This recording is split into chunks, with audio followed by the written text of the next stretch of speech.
meus amores. Então, na aula passada, nós vimos as histórias e seus sons, ou seja, histórias apresentadas onde, por trás das câmeras, existem sons para dar sentido ao que está sendo visualizado ou escutado.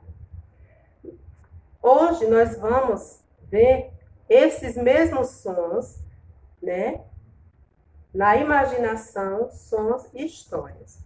Não sei se já foi contado para vocês que antigamente as pessoas não tinham acesso à televisão e assistiam novelas, relatos através do rádio.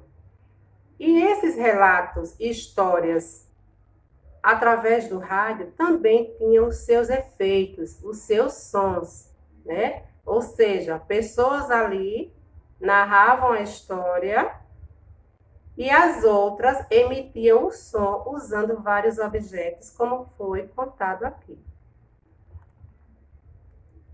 Então, a sonoplastia, né, que vocês já viram na aula passada, o que é a sonoplastia? É aquele efeito, né? O efeito do barulho, né, de vários objetos, como, por exemplo, o galope de um cavalo, o barulho da chuva, o barulho de um trovão, não é isso? Então, esses são os efeitos da sonoplastia, né? Então, a sonoplastia também pode ser usada para sonorizar uma história.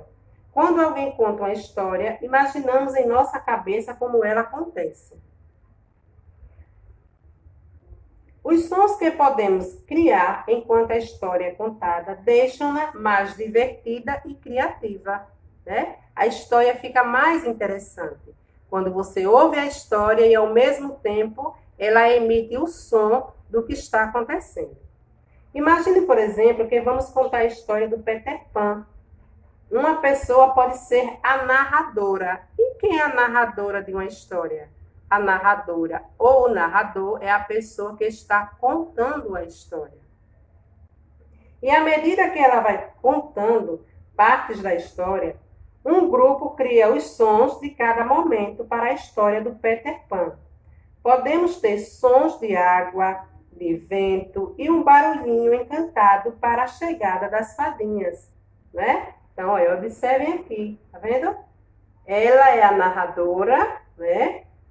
Ele se apresenta na história, porque ele é o Peter Pan na história, e os demais sonoplastas, né, utilizam objetos para emitir o som que faz parte da história, certo? E agora, vocês vão realizar uma atividade semelhante a essa. Aqui na página 100, né, seria uma atividade feita em sala de aula. Mas, como eu disse a você, infelizmente, estamos passando ainda por esse momento e não há possibilidade, né, de hoje estarmos na sala de aula. Então, o que é que vai acontecer? Vocês vão escrever a história de vocês, certo? E na nossa videoconferência, logo mais tarde, vocês vão contar uma parte da história que vocês criaram e, com a ajuda do papai, da mamãe ou de um adulto, emitir o som de algo que acontece nessa história, tá certo? Eu acredito que vou ouvir muitas histórias interessantes de vocês, tá bom? Tenho certeza que vocês vão realizar um bom trabalho, vão me contar uma bela história. Temos também essa atividade na página 101, né? Mas ela será para casa, que vocês vão ver, certo? Logo mais na agenda de vocês, tá bom?